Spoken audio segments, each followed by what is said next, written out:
Buenas tardes, queridos oyentes, amigas, amigos, compañeras, compañeros.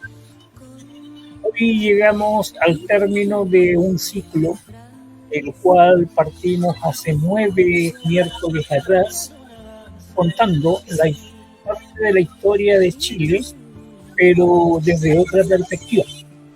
El compañero doctor Juan Carlos Gómez hizo un repaso por toda nuestra historia, tanto desde la colonia hasta actual, para poder demostrar de que en este país, cuando hablamos de democracia, ya resulta que nunca como país la hemos tenido, salvo pequeños periodos entre el 70 y el 73 y alguno que otro, pero más allá no hemos tenido. Hoy día llegamos al último capítulo. Compañero Juan Carlos, ¿cómo está? Buenas noches.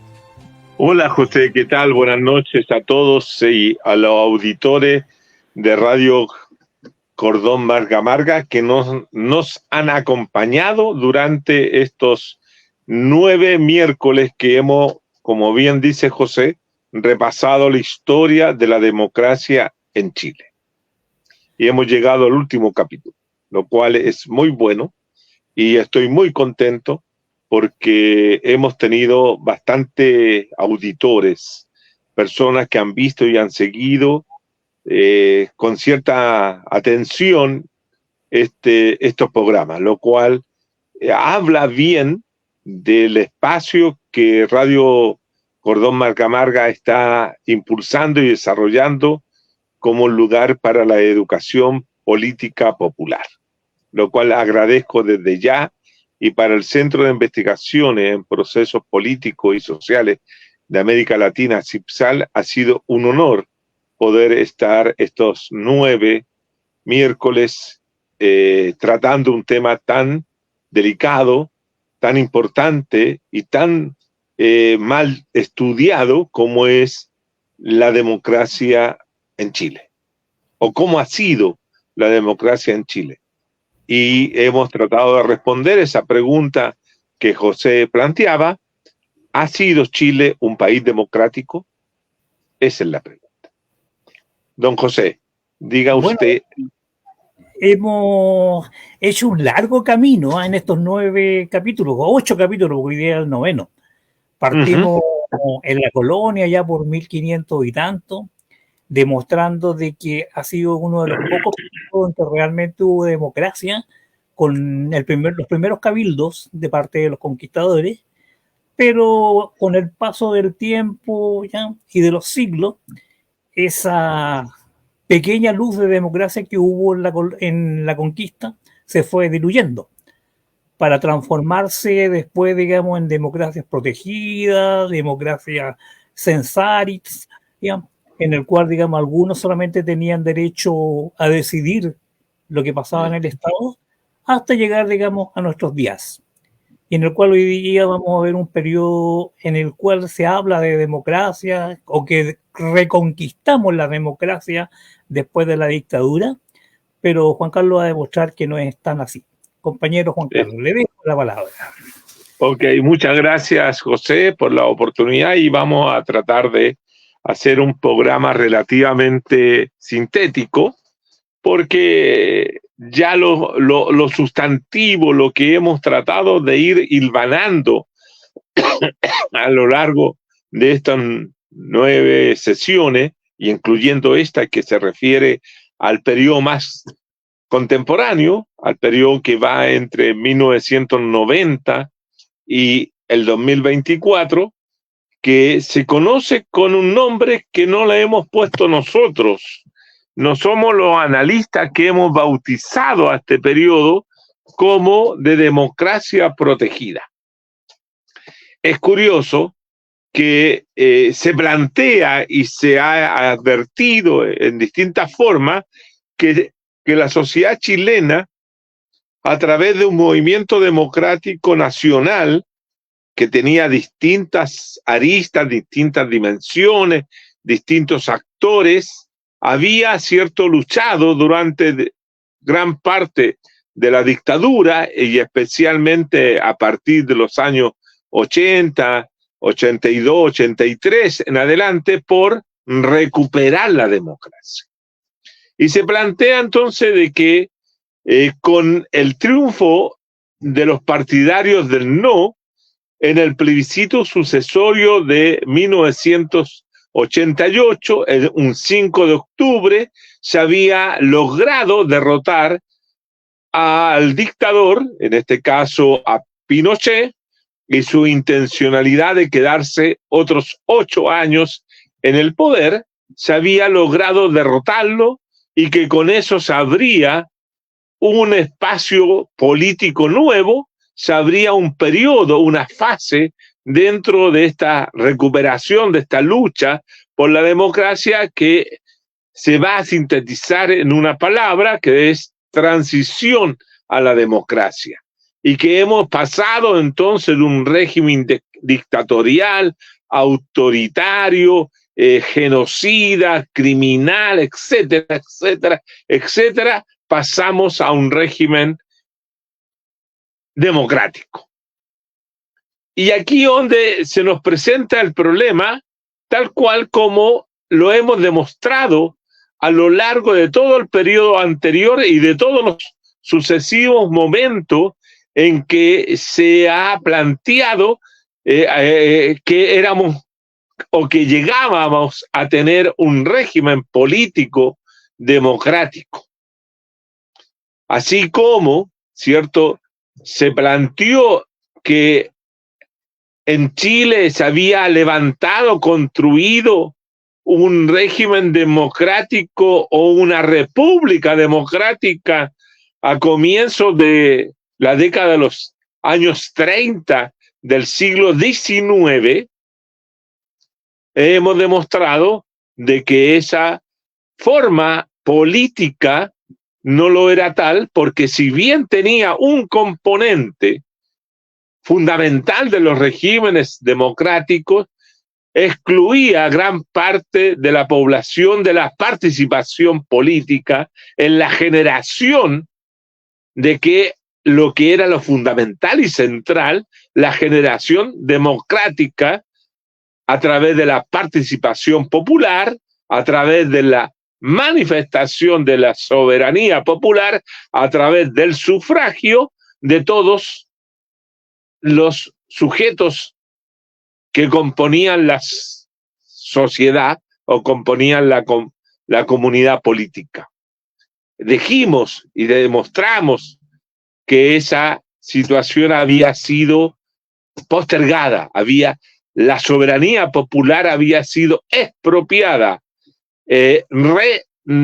retenida y negada para los sectores populares, y solamente, como bien decía el compañero José, en esa época solo podían votar aquellos que tenían alguna propiedad, y era una cantidad bastante exigua de personas e individuos, la mayoría de ellos hombres, que tenían que tener a su vez mayores de 21 años si eran casados, y mayores de 25 años si eran solteros, y otras situaciones para poder sufragar, lo cual hacía que el universo electoral era pequeño.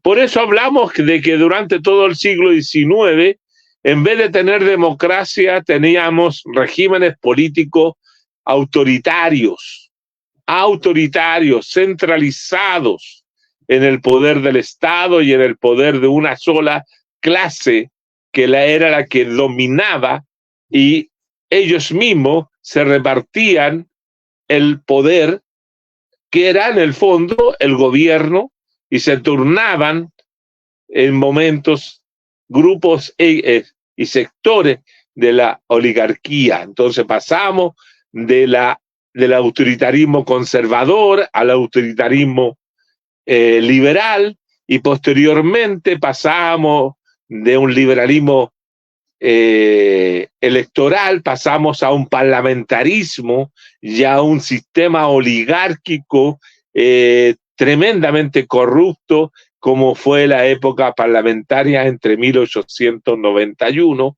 y 1924. Se produce ahí una gran crisis política, se produce una crisis de Estado. El Estado del siglo XIX, la forma de Estado que se había concebido en la Constitución Política de 1833, entra en crisis y se produce una nueva Constitución Política. La nueva Constitución Política fue la Constitución de 1925.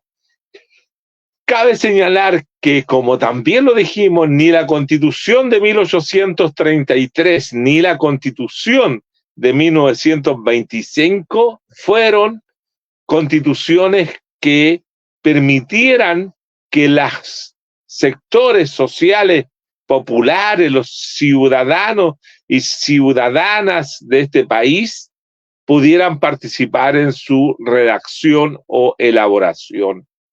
Las constituciones políticas habían sido hasta el 25 elaboradas por pequeñas comisiones designadas a dedo por el dictador de turno o por el ejecutivo fuerte que determinaba quién eran los que participaban, como fue la camarilla de alrededor de 15 políticos que nombró Arturo Alessandri Palma para la Constitución del 25. Sin embargo, también demostramos y dijimos que a lo largo del periodo del 25 hasta el 73, esa Constitución política había ido paulatinamente democratizándose y paulatinamente legitimándose a través de los distintos actores que participaban en el sistema político o en el régimen político o en los regímenes políticos que se constituyeron entre 1932 y 1973.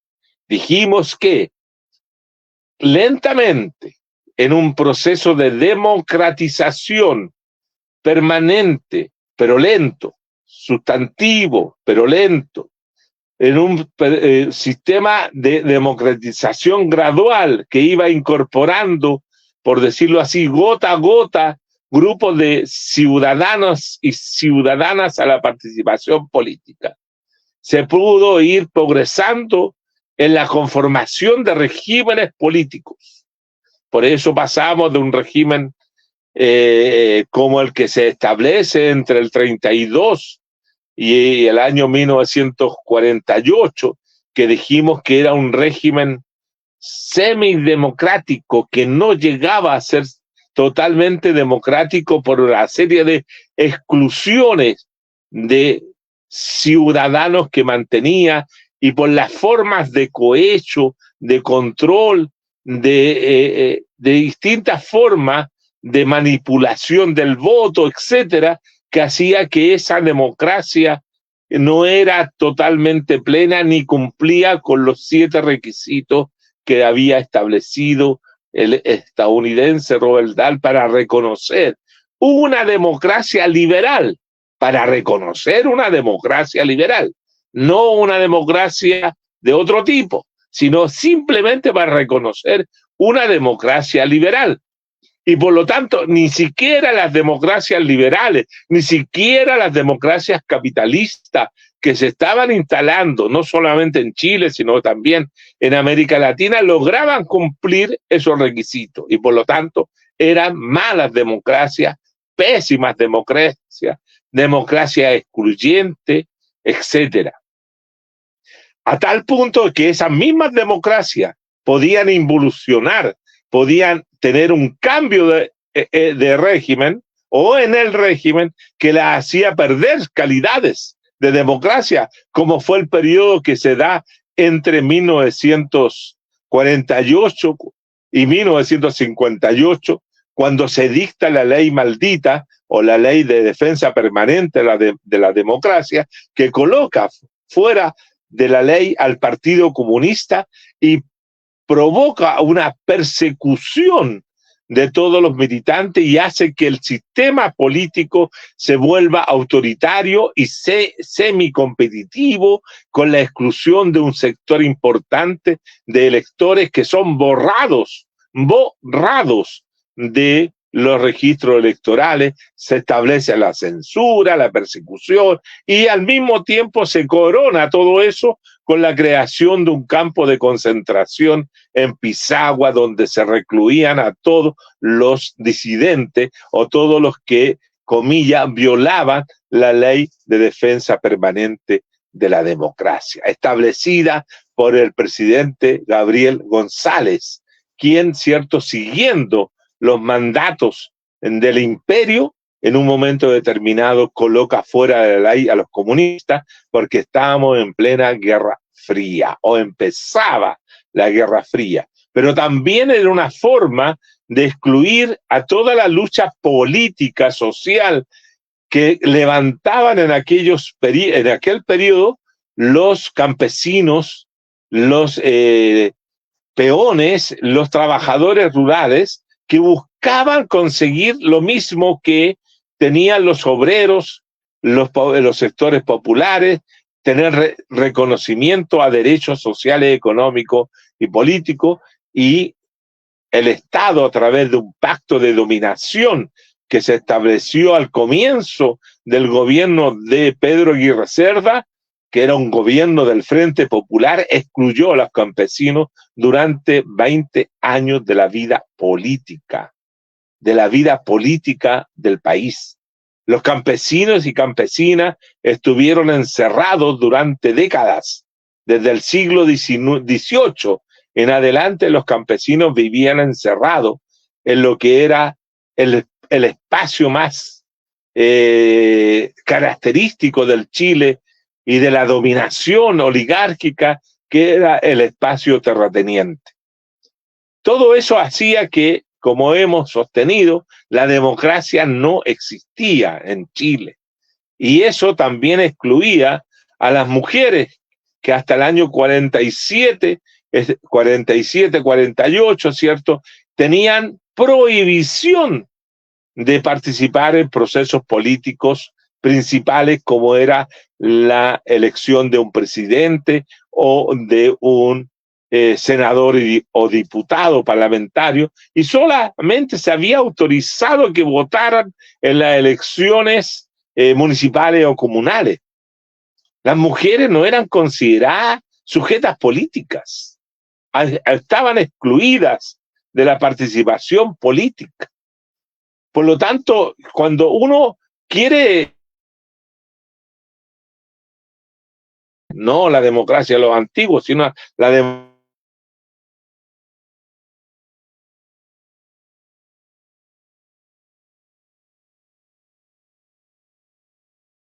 Sin embargo, se establece el voto femenino y comienza la participación de las mujeres.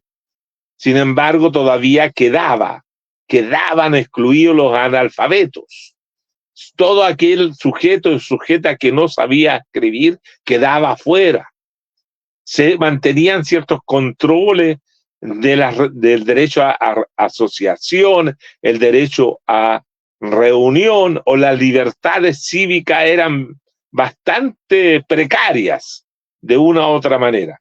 Pero vino un elemento central, que vino un estallido social, vino un motín popular, se produjo un descontento generalizado en abril del año 1957, que es un momento de inflexión en la historia política y en la historia de los movimientos populares chilenos, y podría yo sostener, y no me voy a equivocar en esta afirmación, y lo digo categóricamente, que no me voy a equivocar, que el 2 y 3 de abril de 1957 ha sido uno de los pocos, contados con los dedos de una mano, de los movimientos populares, sociales, que han triunfado en Chile, que han tenido alguna incidencia política que han tenido la capacidad de movilizar y de mover, ¿cierto?, la estructura del poder, la estructura de las instituciones políticas. Hasta ese momento solamente uno tiene una serie de movilizaciones sociales que han sido derrotadas por la clase dominante o por el Estado, han sido derrotadas. Masacre, muerte, son las que muestran los motines y las rebeldías populares del siglo XIX como el siglo XX. Pero la del 2 y 3 de abril, que también fue una masacre, que también derramó sangre popular, que también provocó muerte de estudiantes, de proletarios, de pobladores, pero tuvo un éxito. Desde mi punto de vista lo afirmo y soy categórico en decirlo. ¿Qué es lo que hizo? Logró crear las condiciones políticas para que los partidos políticos de la época pudieran entrar en un proceso de modificación, de alteración, de cambios institucionales electorales que permitieron, ¿cierto?, ensanchar la democracia política, la democracia electoral y poder darle participación a mayor número de individuos, corrigiendo una serie de elementos negativos que hasta ese momento se tenía. Por ejemplo, el término de la ley maldita. Él puso fin a la exclusión del Partido Comunista, puso fin al cohecho y al acarreo y a la venta y compra de votos. Es decir, limpió la democracia hasta ese momento y abrió, ¿cierto?, una nueva fase, que es la democracia que yo llamo el periodo semidemocrático, porque mantenía elementos de exclusión. ¿Y cuál era el elemento de exclusión? Sigo sosteniendo lo mismo, y que para mí es fundamental: los campesinos. El mundo rural, como también el mundo indígena, en cierta forma quedaban fuera de la participación política. A los mapuches, por ejemplo, los pueblos originarios, nunca se les reconocía su condición de pueblo originario o de pueblo indígena con sus usos y costumbres, sino que más bien se les asimilaba a la clase campesina, no se les distinguía como un sector específico, como una nación, como es el pueblo nación mapuche, por ejemplo, que no se le reconocía sus costumbres, su idiosincrasia, su forma, su identidad. No se, bueno, tampoco se le reconocía sus derechos ancestrales, es decir, sobre ellos caía el dominio irrestricto del Estado que había ocupado sus tierras de manera violenta a partir de la ocupación del Gualmapu desde 1880, cuando ya se terminaba o concluía la Guerra del Pacífico, otra guerra de carácter imperialista de este país, que a través de su clase política y su clase oligarca se extendía hacia el norte para tomar territorios que le pertenecían a Bolivia y a Perú, para que otros, los ingleses, explotaran la producción de salitre en esa zona, ¿no? Y posteriormente que llegaran los norteamericanos a hacer la explotación del cobre, etc. Es otra historia de cómo opera y cómo operaría el imperialismo en esta sociedad. Pero los vientos de cambio corrieron y azotaron fuerte a la sociedad latinoamericana y caribeña, fundamentalmente a partir de 1959, cuando triunfa, ¿cierto?, y abre un nuevo ciclo de procesos revolucionarios en América Latina, la Revolución Cubana. Las revoluciones en América Latina se habían hecho presentes anteriormente, ¿cierto? Se había hecho presente la Revolución de Independencia o la Revolución Emancipadora, como en la revolución de 1808 en Haití, la única revolución social triunfante en América Latina realizada por esclavos. A esto hay que tenerlo siempre presente, que tenemos una revolución triunfante que logra no solamente liberar a una nación, a un país, ¿cierto?, a una colonia que era Haití del dominio francés, sino que también logra hacer que los esclavos sean libres. Y ellos triunfan y se dan un gobierno propio. Claro, sabemos que la historia de Haití ha sido trágica hasta el día de hoy, pero también tenemos que tener claro que una forma de castigar a esa sociedad haitiana por haber hecho una rebelión triunfante, como es la rebelión de los esclavos de 1808, es sometiéndola a la explotación que ha seguido teniendo hasta el día de hoy. Eso es un tema aparte. Pero quiero llamar la atención que la revolución se hace presente. Se hace presente en 1808, 1810, las revoluciones de independencia. Después viene la Revolución Mexicana en 1910, revoluciones nacional populares, como la Revolución de Bolivia en 1952. Pero la Revolución Cubana, que podría haber tenido en sus orígenes, en sus primeros 3 años, tener también una condición nacional popular democrática, gira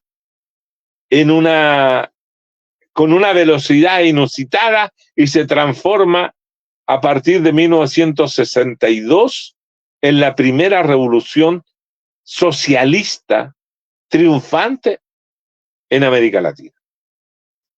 Y ahí comienza otro proceso en América Latina, porque se van a confrontar proyectos, el proyecto político socialista y el proyecto de continuidad capitalista, modernizado, etcétera, modificado para poder contrarrestar el embrujo, la seducción que provocaba el socialismo en América Latina luego del triunfo de Fidel Castro, el Che Guevara y tantos otros en la Revolución Cubana, que se extiende como reguero de pólvora en toda América Latina y hace surgir, no por primera vez, porque en América Latina ya existían algunas guerrillas, pero surge, ¿cierto?, la idea de que se puede llegar a conquistar el poder a través de la lucha armada, y tenemos guerrillas desde México hasta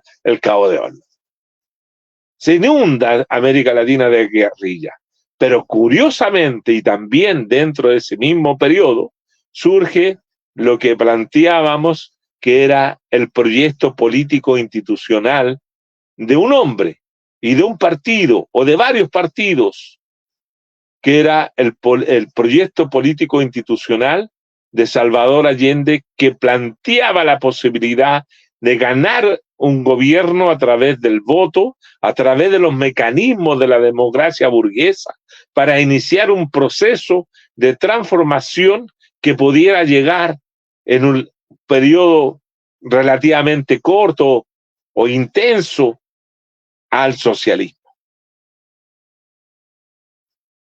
Y se provoca una reacción por parte del imperialismo y buscan ciertos aliados y hacen 2 soluciones, una solución militar y una solución política. Las 2 soluciones se ponen en marcha el mismo año, 1964. La solución política consistía en apoyar a un partido o partido reformista que asumieran transformaciones radicales, transformaciones que las llamaron reformas revolucionarias, como una forma de contener al movimiento popular, contener, ¿cierto?, al movimiento socialista, ofrecer una alternativa distinta de la que se construía en Cuba. Y eso fue la democracia cristiana en Chile, La democracia cristiana levanta la revolución en libertad como una forma de decir, miren, nosotros también podemos hacer reformas, pero sin tener que terminar ni abolir el capitalismo. Podemos reformarlo. El capitalismo, como se ha dicho, con rostro humano, con rostro social cristiano, pero que en el fondo era una forma de contener al movimiento social popular. Y la otra fórmula fue, cierto, a través de una doctrina, la doctrina de la seguridad nacional, instalar ciertas dictaduras militares. Y la primera de estas dictaduras militares de la seguridad nacional es la de 1964 en Brasil, cuando se derroca a un gobierno que era reformista, que no era de ninguna manera un gobierno que se proponía hacer la revolución social ni construir el socialismo, como en el caso de Salvador Allende, que era, cierto, el gobierno del presidente João Goulart, inaugurando en Brasil una triste, dramática y genocida también dictadura militar contra insurgente, bajo la mirada, bajo el control del imperio y proporcionando elementos ideológicos a través de la doctrina de la seguridad nacional, ensayando formas de tortura que después van a exportar a través de las dictaduras que se van a instalar en el Cono Sur, por ejemplo, y más tarde en dictaduras que se instalan dentro de Centroamérica, etc. Brasil, 64 es la solución militar. Ahora la solución política va a generar en Chile, a través de la reforma demócrata cristiana, un hecatombe.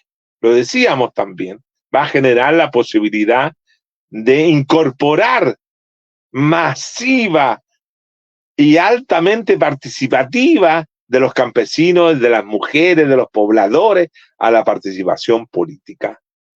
Y la democracia se robustece fundamentalmente en el año 1967, cuando se establece el cambio en la concepción del derecho de propiedad.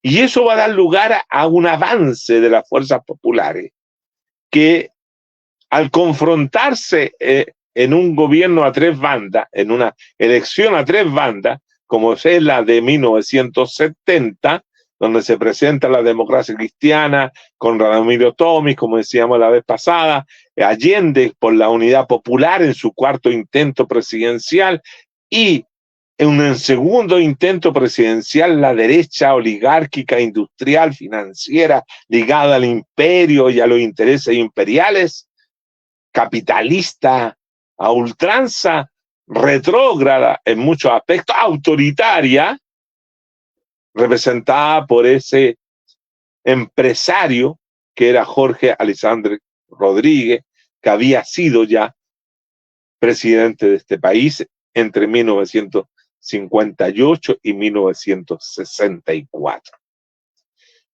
Pero el país había crecido, la sociedad había tomado conciencia, los partidos políticos populares, con discrepancias, con diferencias, con múltiples fallas y muchas virtudes, habían ido logrando, ¿cierto?, establecer un elemento fundamental de unidad política y levantaron nuevamente por cuarta vez la opción de Salvador Allende. Y a pesar de incluso de que ya habían grupos que se habían ido por la izquierda y que incluso el propio partido del presidente en un congreso, en el mítico congreso de Chillán de 1967, habían adoptado un voto político en la cual sostenían que la resolución del problema del poder en Chile pasaba por la lucha armada. Partido Socialista, Congreso de Chillán. A pesar de eso, a pesar de esa declaración que ha sido calificada de distintas formas, los socialistas se entregaron con todas sus ganas y ansias en pos de la victoria de su candidato Salvador Allende. Pero también colocaron una condición. Ellos apoyaban a Allende, pero fundamentalmente lo apoyaban porque tenía un programa revolucionario. Y los socialistas decían, hay que cumplir el programa, porque el programa es revolucionario. Y ese programa nos da solamente, decían los socialistas de la época, solamente nos da el poder del gobierno, porque no tenemos el poder total del Estado. Y para triunfar, para lograr el socialismo, hay que conquistar todo el aparato del Estado, como eran los planteos de la época. Y los socialistas apoyaron a Allende.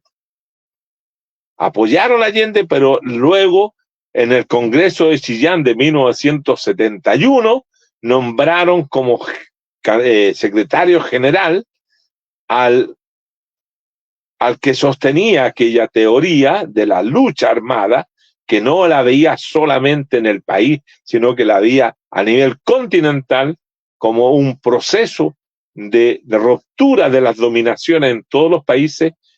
Carlos Altamirano, que fue el secretario general del partido hasta el año 1979, cuando se produce la gran diáspora de los socialistas en Chile y entra en otro proceso, que es un proceso importante para este momento que vamos a describir, que es la renovación socialista. La renovación socialista es un elemento fundamental para entender por qué tenemos el sistema político o el régimen político que tenemos hoy en día. De manera que el socialismo triunfa, o mejor dicho, la unidad popular triunfa en 1970,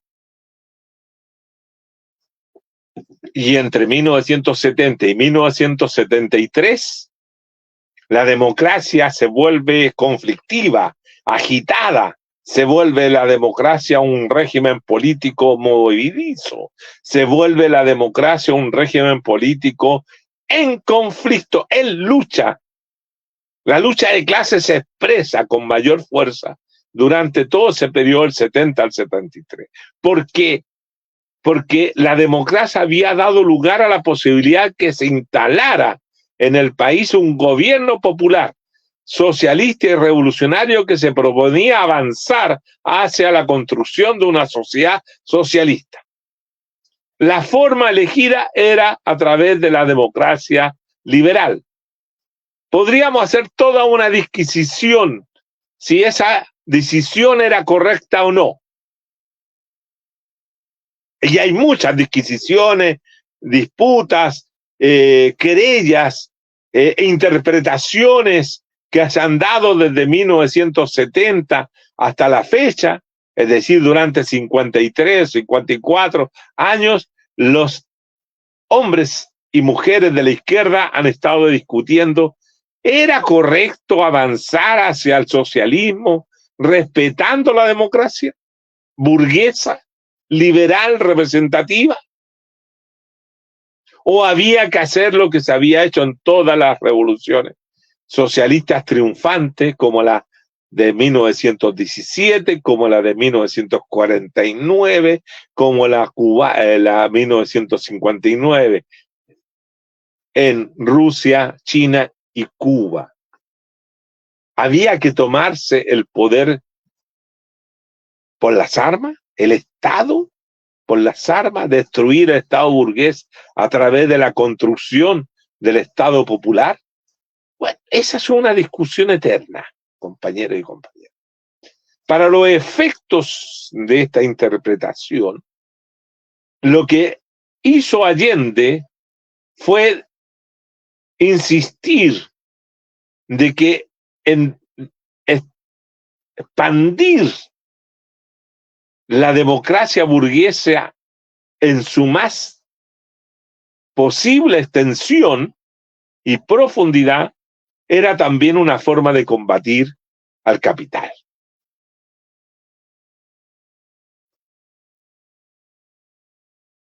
Es una experiencia que no se ha vuelto a repetir. Es una experiencia política única. Es una experiencia histórica que no se ha vuelto a repetir en ninguna parte del mundo. Independientemente de que en distintos lugares después de la derrota militar y política de Salvador Allende y la Unidad Popular, se hayan llegado al poder gobiernos de izquierda o gobiernos socialistas, pero ninguno de ellos, los que han logrado después del 73 llegar al gobierno, ninguno de ellos ha propuesto hacer lo que hizo Salvador Allende. Tal vez en algo podría parecerse la primera etapa, así como con bastante cuidado, la primera etapa de lo que fue el chavismo en Venezuela. O tal vez lo que fue en su primera etapa también el proceso boliviano del Evo y del MAS, pero muy lejos de lo que fue el proceso ecuatoriano. Es decir, en América Latina nunca más ha habido un Salvador Allende o una izquierda con esa propuesta. Una izquierda con esa propuesta. El proyecto de Salvador Allende es único y original y se da entre 1970 y 1973. Fue una revolución, como dijo un destacado analista de la política chilena y de esa política, fue una revolución desarmada. Y por eso también fue derrotada. Pero lo interesante de este proceso que cuando se derrota al socialismo chileno en el gobierno, cuando se derroca a Salvador Allende, cuando se bombardea la moneda, cuando se encarcela y se hace desaparecer a cientos de chilenos y se manda al exilio a otros tantos, no solo se está derrotando a ese proyecto socialista, sino que se está también destruyendo, porque así se lo propusieron, destruir, terminar con la democracia liberal burguesa representativa en el país. La clase dominante, la derecha política, la derecha social, la derecha cultural, la derecha que tenía el control de algunos aún de medios de producción, unida con el imperialismo norteamericano, decidieron hacer un acto de ejemplar. Nunca más, pero nunca más, subrayado, una izquierda revolucionaria puede llegar al gobierno. Nunca más. Y para ese efecto se había que construir, había que diseñar, que había que elaborar un conjunto de normas institucionales y constitucionales que permitiera, ¿cierto?, desarrollar un régimen político que tuviera esa condición, la condición de que nunca más pudiera llegar una izquierda revolucionaria en perspectiva socialista a través del voto. Que pudieran llegar izquierdosos o que llegaran izquierdas al gobierno, sí, pero nunca revolucionarios. Nunca con un proyecto que permitiera expropiar los medios de producción, la propiedad privada del capital. tanto nacional como internacional. Eso no se va a permitir. Y cuando entonces hablamos de la democracia protegida, no es el concepto que yo como analista le estoy colocando a la democracia actual, sino que es el mismo concepto que los autoritarios, los retrógrados, los reaccionarios, los conservadores llamaron a ese régimen político. Aquellos que habían destruido la democracia para legitimarse, para constituirse en actores, comillas, democráticos, tenían que crear un espacio, crear un régimen político en que ellos pudieran participar, pero al mismo tiempo impedir que los revolucionarios o los que quieren cambiar aquello pudieran participar y ganar. Y por eso hicieron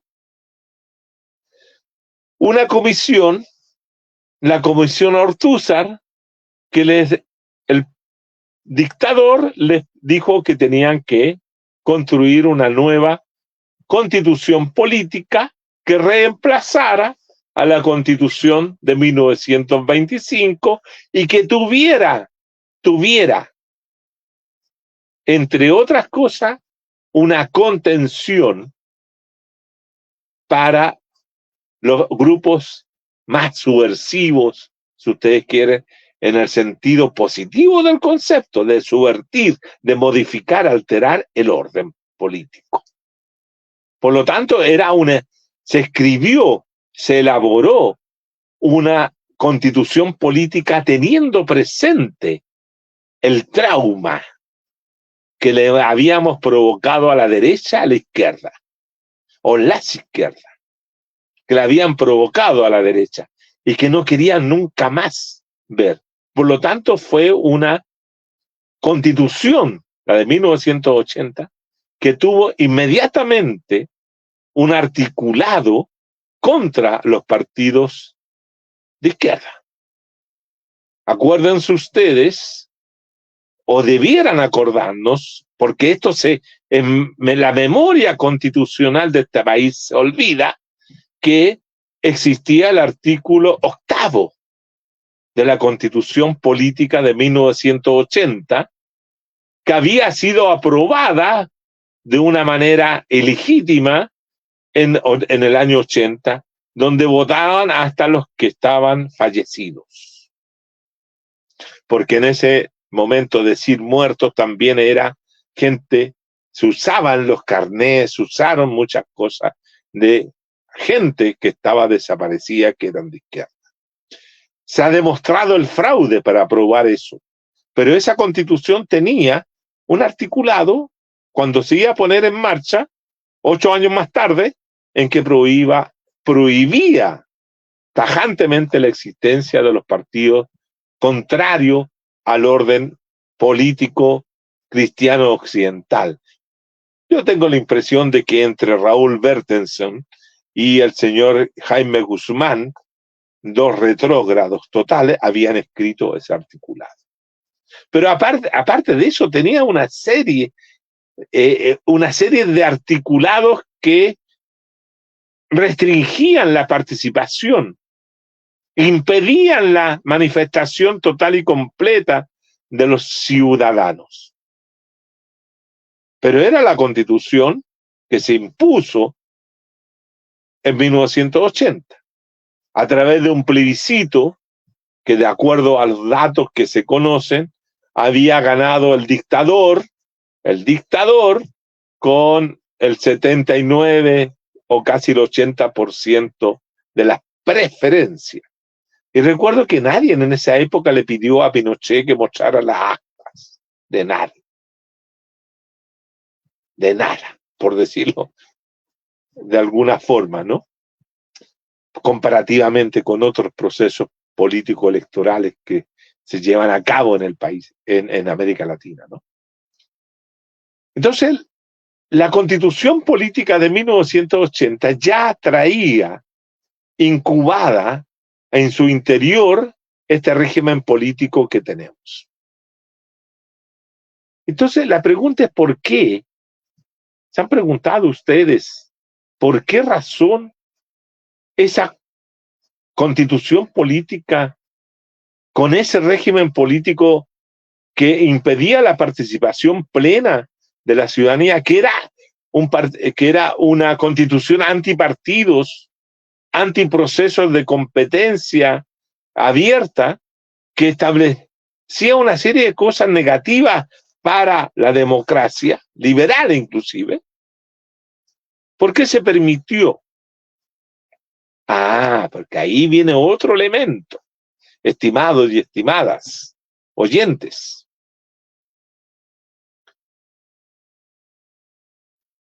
Cuando se lucha contra la democracia, cuando se lucha contra la dictadura por aquellos que se sentían demócratas, cuando uno revisa el arco de quiénes son, tenemos de todos los grupos, desde la izquierda hasta la derecha, republicana, decían. Pero todos tenían una concepción distinta, disímil, contradictoria, rivales entre sí, de democracia. La izquierda, agrupada en el MDP, tenía una concepción de democracia totalmente distinta de la democracia que tenía el bloque socialista, por ejemplo, que donde estaban todos los renovados. Y era también distinta la democracia que tenía la Alianza Democrática bajo la hegemonía de la democracia cristiana. Por lo tanto, también dentro del movimiento popular habían distintas concepciones de democracia.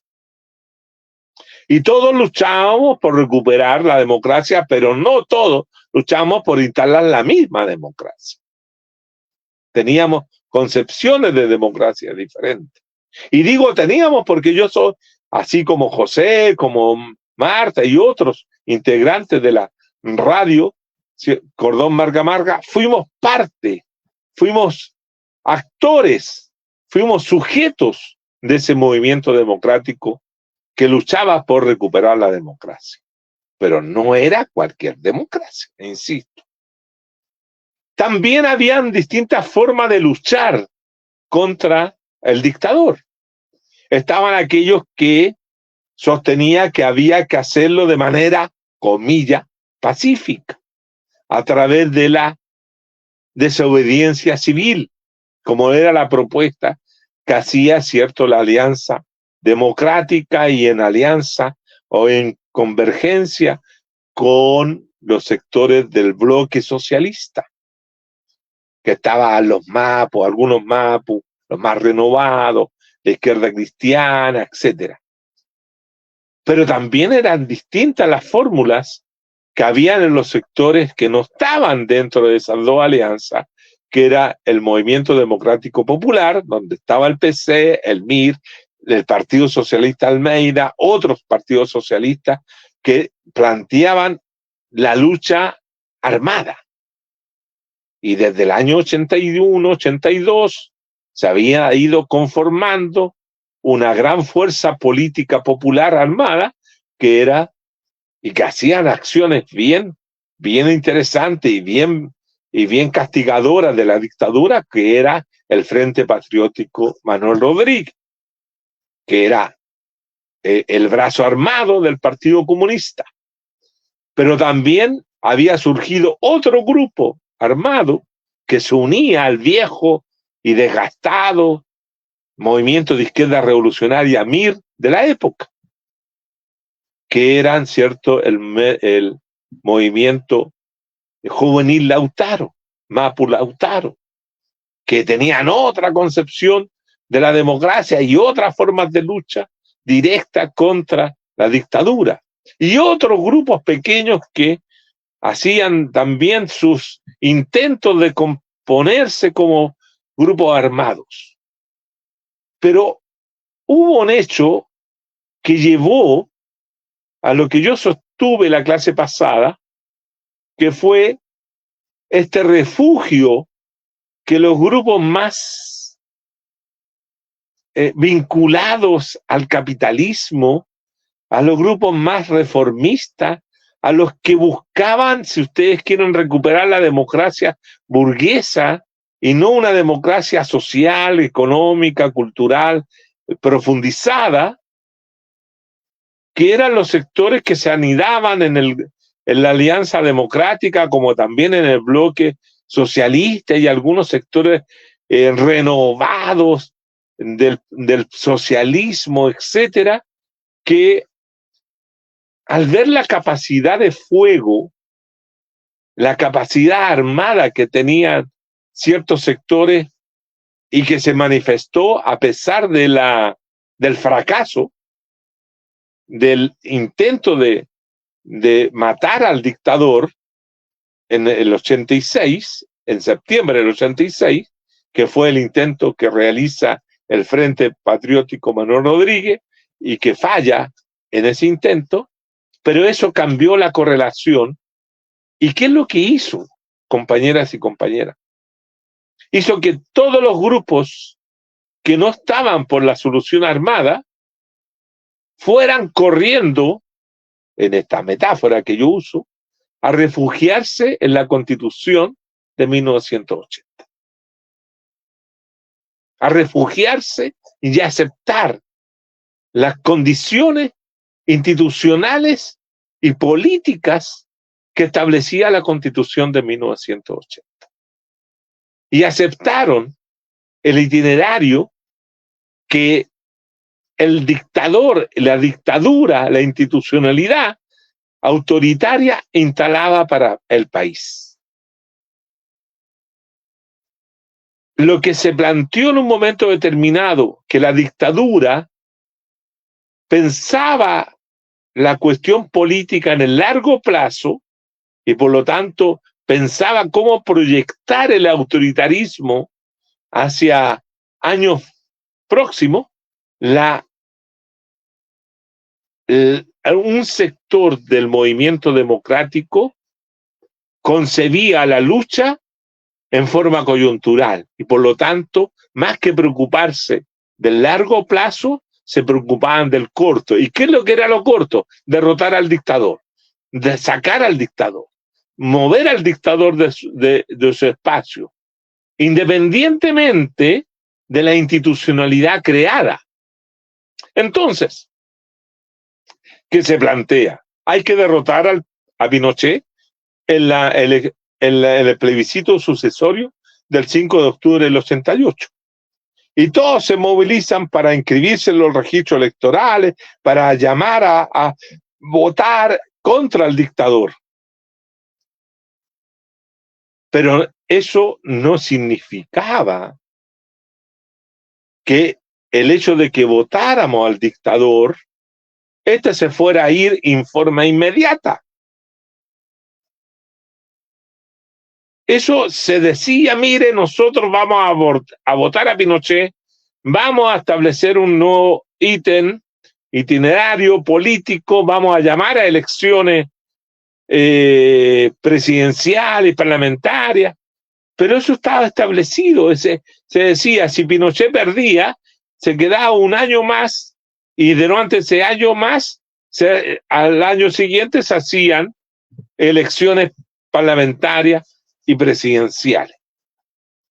Y dentro de ese año, Pinochet dictaba las leyes políticas que iban a regir esas elecciones. Y ahí donde estuvo, ¿cierto?, la posibilidad de ir creando instituciones que impedían la manifestación real y efectiva de la ciudadanía. Por ejemplo, en el periodo que va desde la derrota de Pinochet y las primeras elecciones, se establece el sistema binominal, que era una forma de establecer un dominio total y completo de las minorías frente a las mayorías.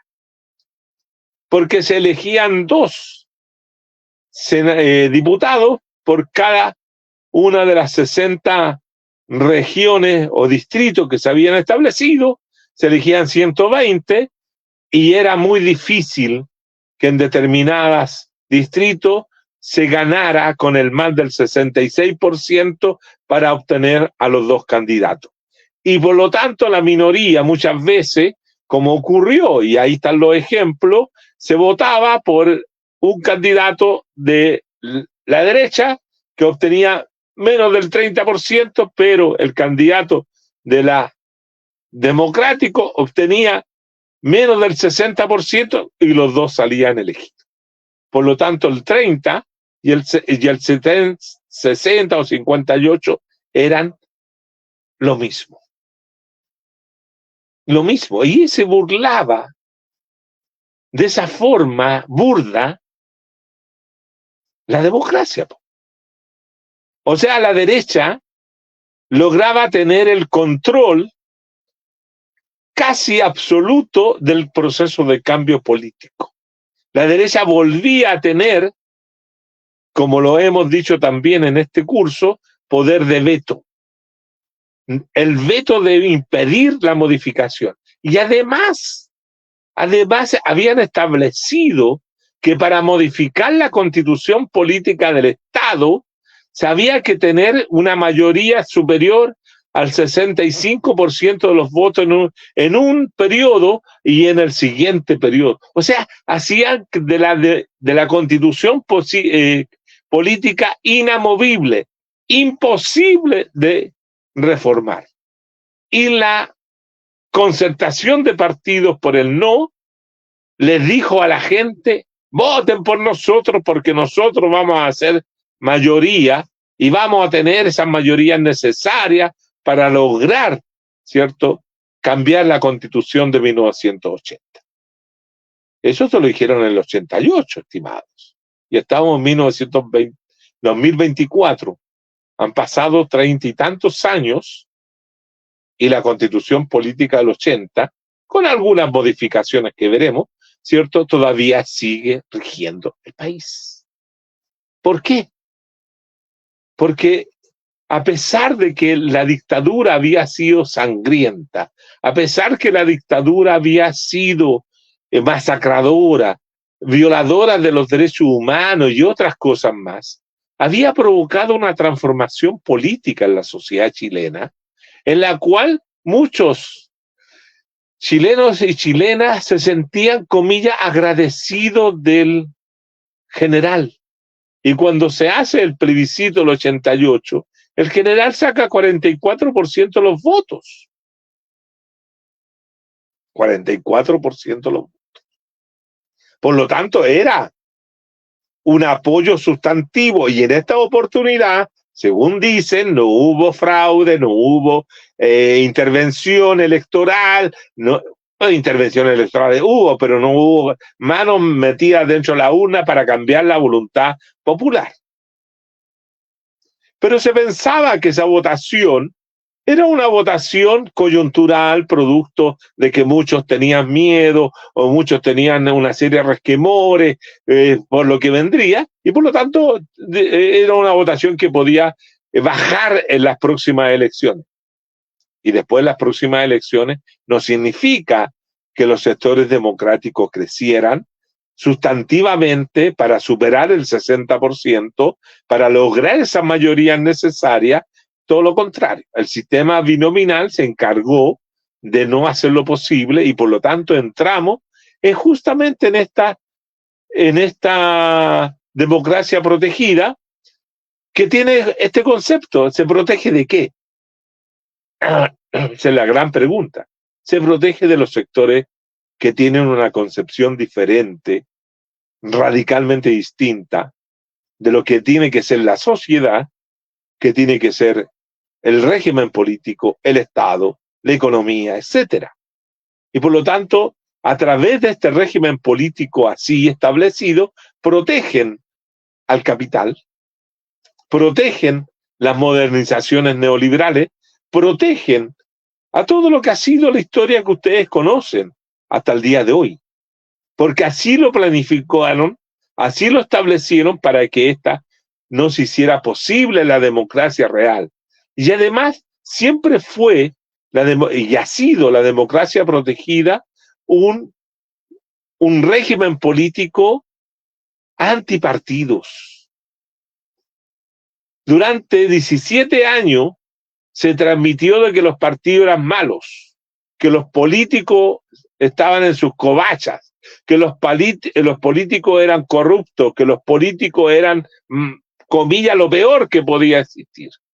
Y eso no se cambió a partir de 1990, todo lo contrario, se siguió a través de los medios de comunicación desprestigiando la actividad política. La política era una mala palabra, y por lo tanto, como mala palabra, no debía ser dicha ni discutida. La gente, después de estar en lucha, se volvió a sus espacios particulares, privados, a hacer su proyecto de vida, abandonaron. Pero los partidos políticos también no tenían ninguna conexión con la sociedad. Los movimientos sociales se institucionalizaron, se fueron al Estado. O sea, se va consolidando lentamente la Constitución de 1980. De la misma forma, compañeros y compañeras, como en los años 30, nuestro amigo Arturo Alessandri Palma, entre el 32 y el 38, logra hacer que todos los actores políticos y sociales logren reconocer la Constitución de 1925 como legítima. Patricio Aylwin,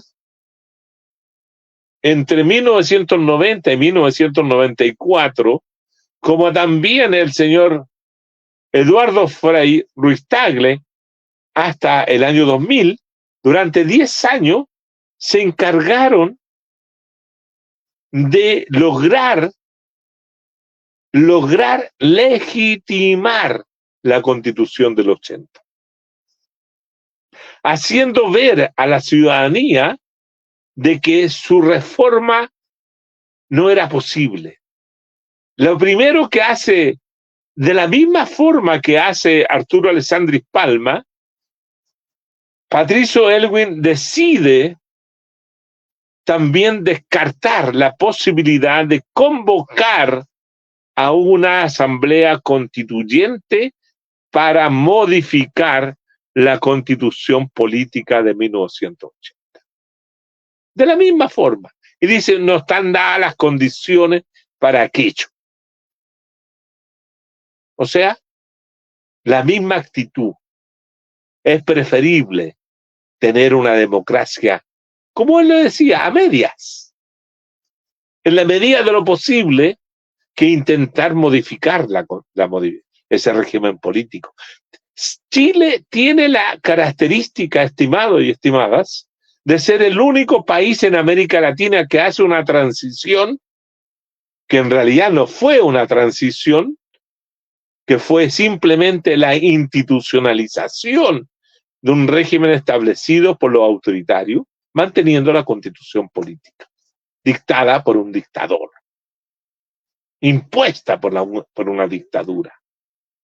Y todos los actores de la concertación, especialmente la democracia cristiana, especialmente el Partido Socialista Renovado, que ahora se decía Partido Socialista Democrático, reconocen la Constitución de 1980, la aceptan y van a plantear la necesidad de hacer modificaciones internas. Fíjense ustedes, estimados, que el único momento en que se decide cambiar la Constitución de 1980 fue en el año 2005, cuando don Ricardo Lagos decide cambiarla en un acuerdo político con la UDI y especialmente con Longueira. Pero ¿por qué ustedes creen que el señor Longueira y toda la cúpula de los coroneles del partido de la UDI, que siempre han defendido con uña y diente la obra principal de su creador y fundador, el señor Jaime Guzmán Errázuriz. ¿Por qué? Porque justamente una de las instituciones que había fundado o establecido el régimen democrático protegido era la institucionalidad de los senadores designados. Y por lo tanto, en ese periodo, en el 2005, la mayoría de los senadores designados que habían sido nombrados anteriormente ya no podían contar con la venia o no podían ser hombres ligados al autoritarismo o a la dictadura en forma directa como habían sido los anteriores. Por lo tanto, había que cambiarlos y por lo tanto había que evitar que los democráticos obtuvieran mayoría en el Parlamento y especialmente en la Cámara de Senadores si cambiaban a si Ricardo Lagos tuviera la posibilidad de nombrar a los 9 senadores designados. Entonces, ¿qué decidieron? Simplemente cambiarlo. Terminar con eso porque no les servía. No les servía. Y también cambiaron por esa misma razón, porque no les servía el Consejo de Seguridad Nacional, que era la tutela de los comandantes en jefe sobre la democracia. Es decir, ustedes vean que va avanzando, estamos en el 2005 y seguimos avanzando y el sistema protegido sigue manteniéndose y se sigue reproduciendo. Y se sigue reproduciendo. Y además, por ejemplo, fíjense, se estableció por el dictador, por la democracia, que el voto era obligatorio solo para aquellas personas que se inscribían en los registros electorales. Fíjense ustedes, que solo era obligatorio el voto para los que se inscribían en los registros electorales. Y la primera decisión que tomaban los jóvenes, las y los jóvenes, a cuando cumplían 18 años era, ¿me inscribo o no me inscribo?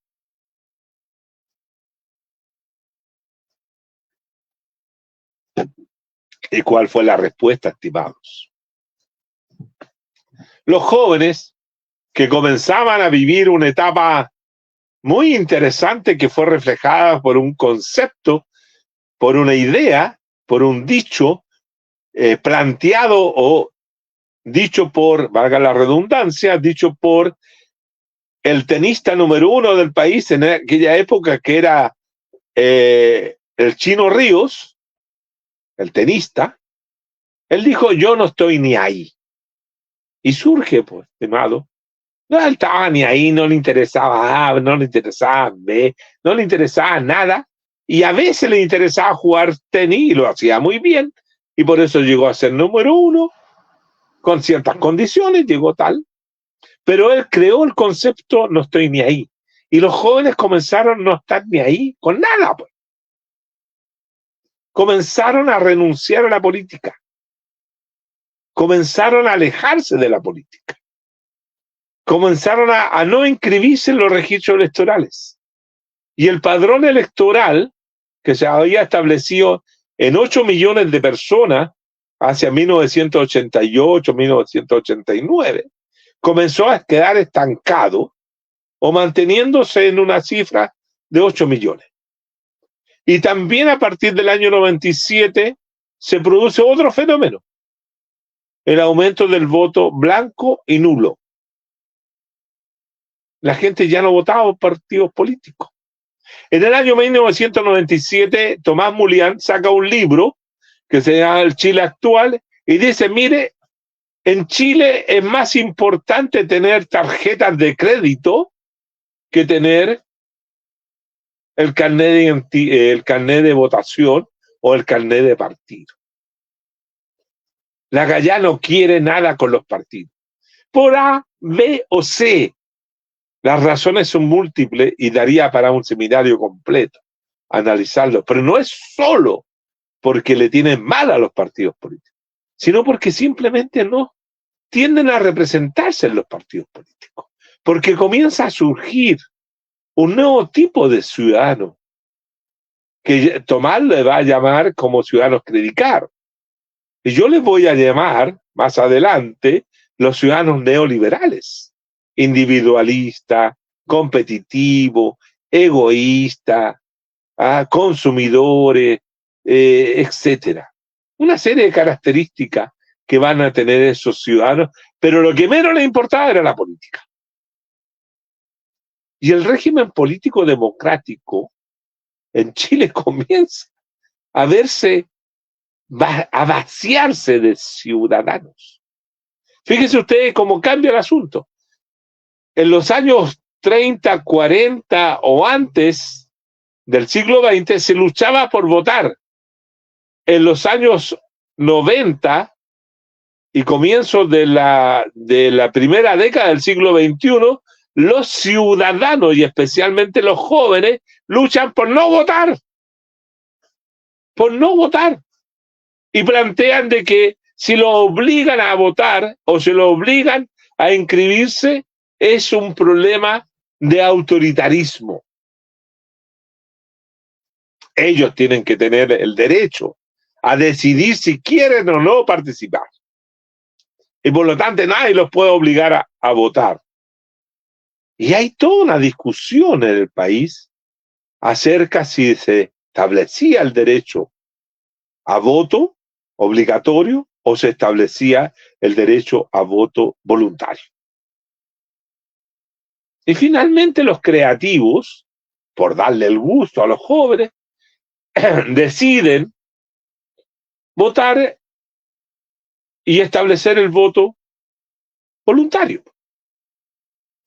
En el 2012, si no me equivoco. Los jóvenes, felices de la vida. Felices de la vida.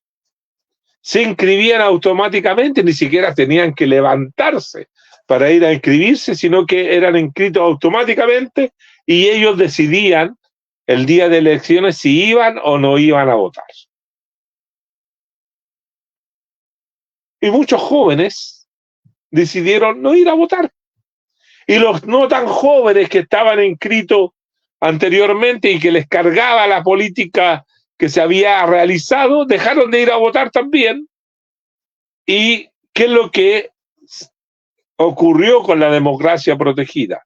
Se volvió una democracia elitista, se transformó en una democracia electoral dominada por partidos vinculados al orden neoliberal, todos neoliberales, ninguno con propuestas de cambio o transformación o de modificación, todos estaban de acuerdo casi en todo.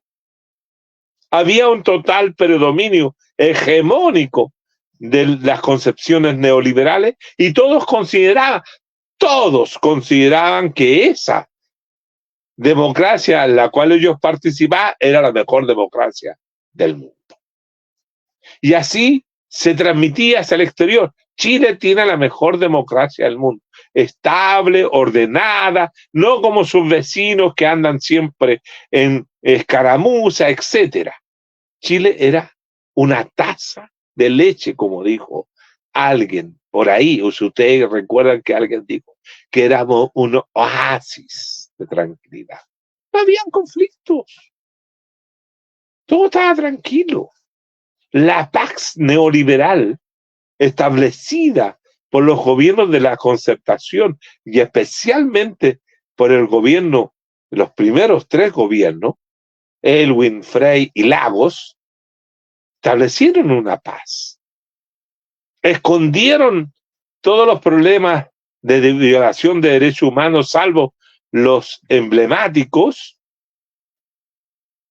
porque recuerden ustedes lo que dijo el gran teórico de la transición, que era Guillermo O'Donnell, cientista político argentino. Él dijo, mire, para que la transición, supongamos que en Chile hubo transición, sea exitosa, los nuevos gobernantes lo que deben hacer es evitar iniciar juicios contra aquellos que habían violado los derechos humanos.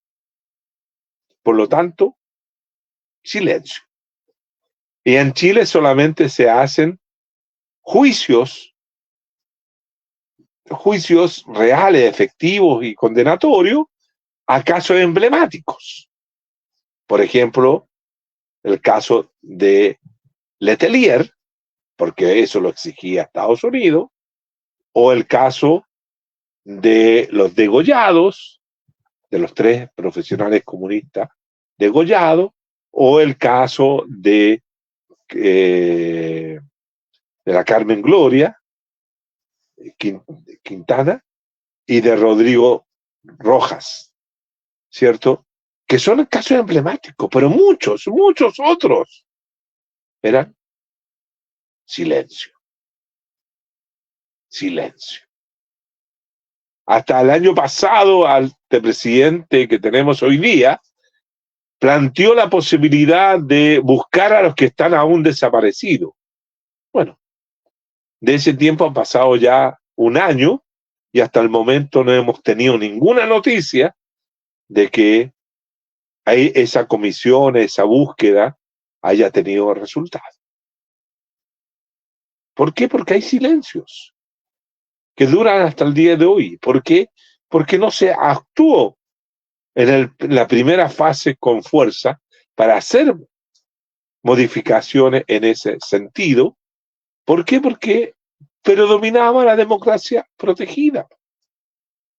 Y predominaba y seguía manteniendo el sistema binominal. Y que vino a cambiarse recién hace algunos años atrás por el sistema proporcional. Fundamentalmente porque había que darle algún tiraje al fenómeno político, porque la democracia chilena, esta democracia protegida, no estaba siendo, fíjense el dato, esta democracia protegida no estaba siendo carcomida por una fuerza política, social, que se la rechazara con fuerza, que peleara o que la disputara, sino que fundamentalmente esta democracia carcomida se estaba pudriendo y se sigue pudriendo por dentro. Es decir, son los propios actores de esta democracia protegida la que se está provocando su crisis permanente. Pero no la cambia. Bueno, pero es que tampoco la cambian los chilenos, ¿no? Porque cuando hubo la posibilidad de cambiarla, en la primera convención constitucional del año 21-22, se rechazó. Las condiciones, por qué esa situación fue rechazada, nos daría, ¿cierto?, para una hora más de charla. Pero fracasó también la otra, que ofrecía la continuidad reforzada de los aspectos de la democracia protegida, que era la constitución que habían escrito, elaborado, con mayoría los republicanos.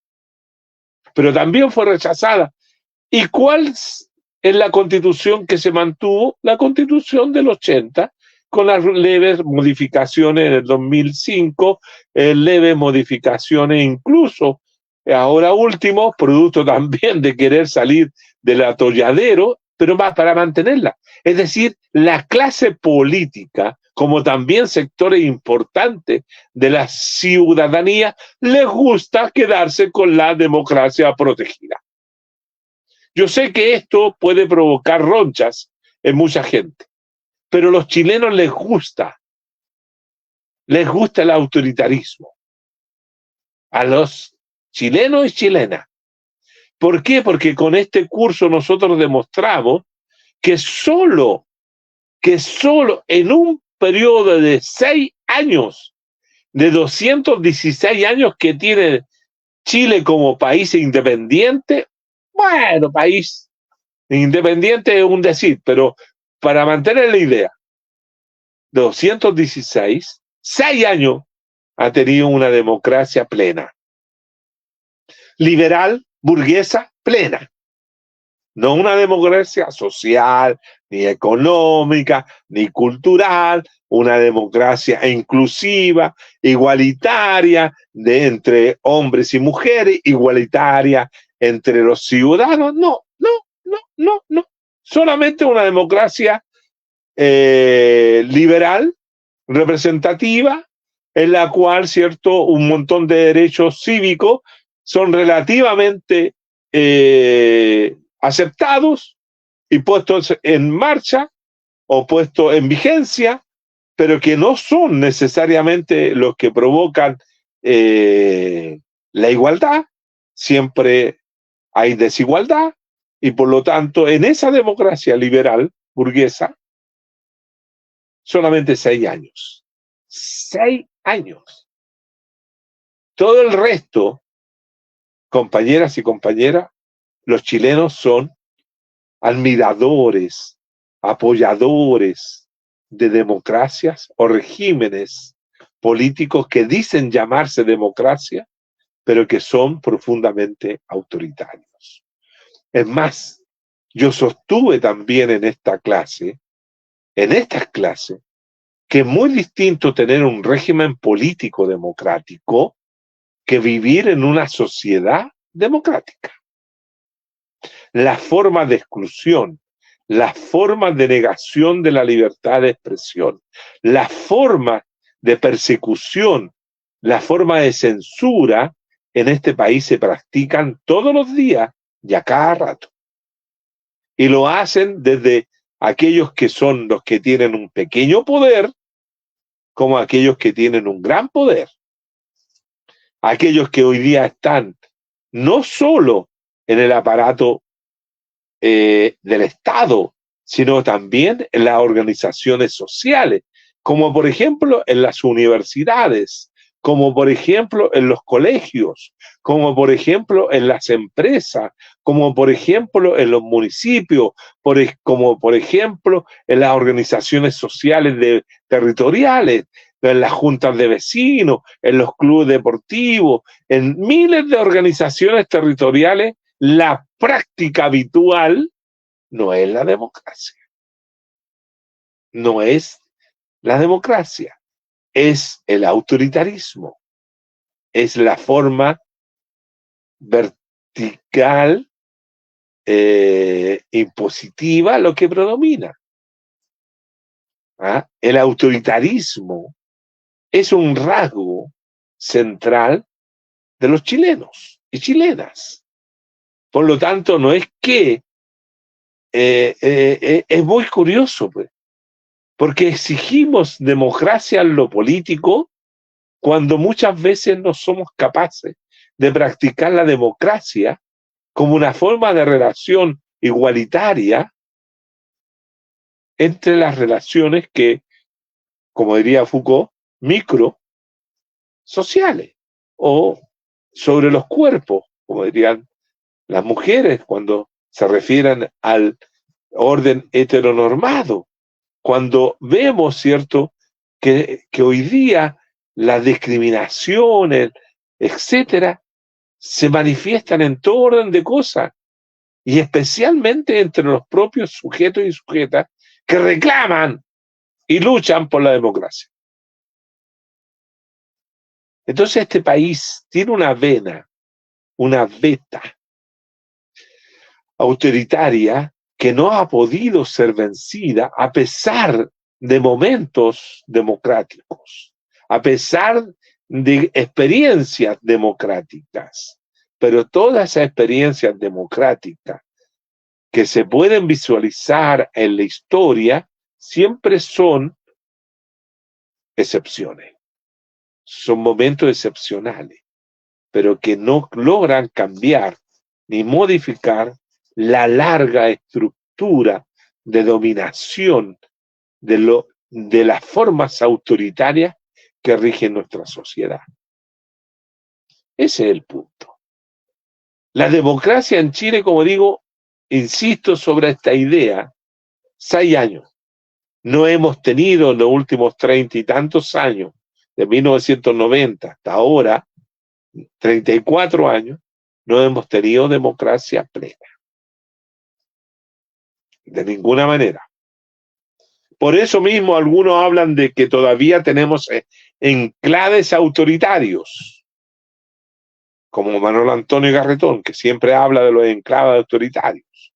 Pero en realidad no son enclaves autoritarios. Es el autoritarismo vigente, históricamente planteado desde los sectores dominantes e incluso por el ejercicio práctico cotidiano de muchos sectores populares, de la violencia contra las mujeres, de la violencia en contra de las mujeres. ¿Qué es lo que acaso eso no es autoritarismo? ¿No es patriarcalismo? ¿No es dominación? Entonces, no somos una sociedad. Mire, no somos una sociedad democrática, ni tenemos un Estado democrático. Menos tenemos hoy día un régimen político democrático. Por eso yo creo que, y he estimado desde hace 30 años que llevo estudiando todo esto, que Jaime Guzmán no se equivocó en decir que tenemos lo que siempre hemos sido, autoritarios. Hay un libro de Sergio Marras que establece un diálogo con Pinochet. No sé si lo han leído, pero yo lo recomiendo que lo lean, porque es un diálogo bien interesante en la cual el viejo, Cazurro, el dictador, le dice, pero sí, nosotros siempre hemos sido democráticos de la boca para afuera, pues. De la boca para afuera. Recuerdo aquel libro también del padre Hurtado que decía que los chilenos eran católicos de la boca para afuera. Entonces, este país es un país de la apariencia. Esta sociedad es una sociedad de la apariencia. Se dicen practicar la democracia, pero no la practican. No la practican. Dicen respetar las opiniones y las opiniones de los otros, pero cuando el otro opina, no están dispuestos a escucharlo y por lo tanto lo echan. Lo echan de la escuela, lo echan de los trabajos, lo echan de las universidades, lo echan de aquí, lo echan de allá, porque nadie puede modificar las cosas. No hay democracia, ni en el país, ni en el régimen, ni en las relaciones microsociales como diría Foucault. Y no, esto no es nuevo. No es que sea ahora que no seamos democráticos, sino lo que yo traté de demostrar, estimados y estimadas, es que Chile nunca ha sido un país, una sociedad democrática. Ha tenido algunos regímenes políticos que se acercan a una democracia, como fue el periodo más pleno de democracia entre 1967 y 1973. Pero la propia sociedad chilena, con los propios mecanismos de la democracia, que es el voto, ¿ah?, que es cierto la participación, decidió en un momento determinado quedarse con la misma constitución política que hemos tenido durante 34 años. Y nadie salió a la calle a pelearla, nadie salió a la calle a protestar porque queremos otra constitución. Parece ser que los que querían otra constitución éramos bastante menos de lo que nosotros pensábamos. El autoritarismo se transmite, estimados y estimadas, por la forma como se educa en este país. La escuela, la universidad, son gran responsables de no educar para la democracia. Para no educar para la democracia. las escuelas, las universidades hoy día, a pesar de los gobiernos presuntamente democráticos, no han cambiado ni un ápice de la forma como se enseña hoy día la reproducción educativa del neoliberalismo, que es una forma antidemocrática de existir. Los gobiernos se preocupan de mayores recursos, de pagarle mejor a los profesores, lo cual no está mal, de incorporar mayor cantidad de estudiantes, pero cambiar el contenido ideológico que están en los planes y programas, no, eso sí que no. Por eso Carlos Marx, y termino citando al viejo barbón de Trevis, que decía que dejar la educación a cargo del Estado es lo peor que puede hacer el proletario. Pero no estaba diciendo de que el Estado no hiciera cargo de la mantención financiera de la educación, sino lo que estaba diciendo, cuidado, cómo educa el Estado, con qué herramientas educa, con qué ideología educa el Estado. Y ahí está el problema. Ahí está el problema. Por lo tanto, espero que estas clases sean una pequeña llama de luz, que hayan sido una pequeña llama de luz para poder entender la problemática que tenemos. La problemática que tenemos. Que para poder tener otra democracia tenemos que construirla desde abajo, como dicen los zapatistas, desde abajo y desde la izquierda. Pero tener claro qué tipo de democracia queremos. Y ser democrático, estimados y estimadas, es lo más difícil que hay. Muy difícil. Y se lo aseguro que es más fácil ser autoritario que ser democrático. Gracias a todos, a todas y a todes. Y en especial a Radio Cordón Marga Marga por esta extraordinaria oportunidad de poder haber hecho esta clase, este ciclo político sobre la democracia.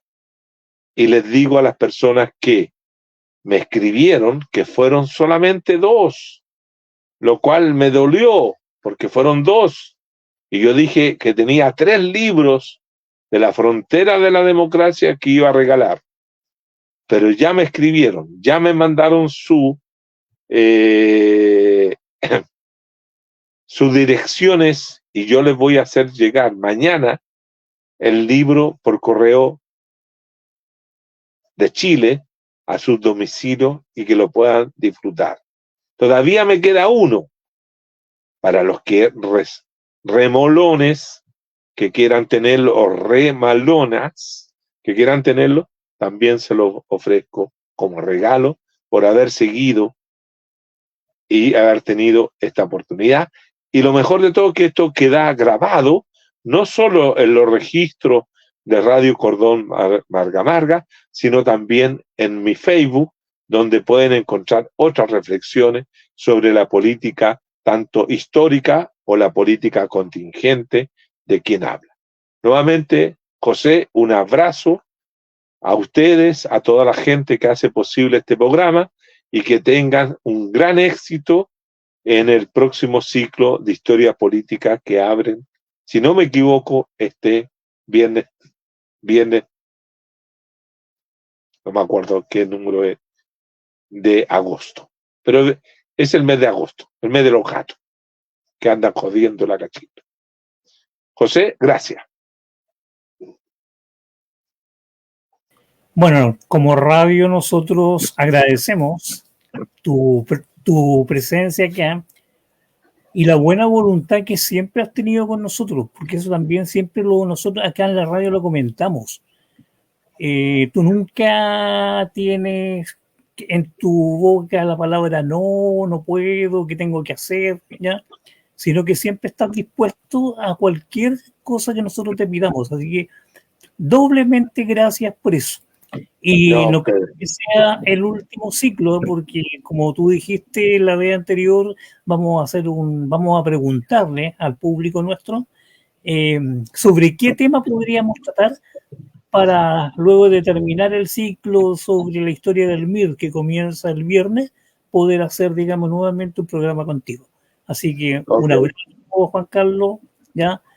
Lamentablemente no podemos inscribirnos para el libro, pero y gracias, digamos, también por ese apoyo que diste a través, digamos, de regalar 3 de tus libros, que son bastante valiosos y bastante interesantes y muy educativos. Así que yo recomiendo los libros de Juan Carlos.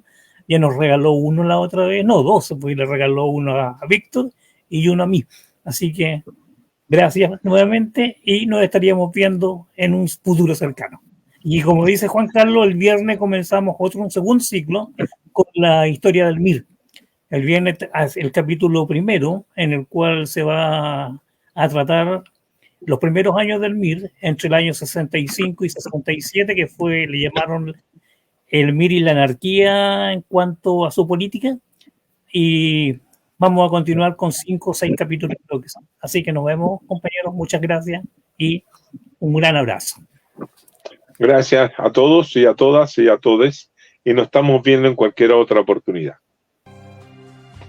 Y arriba el socialismo. Y arriba los que luchan. Exacto. Que luchan por el socialismo.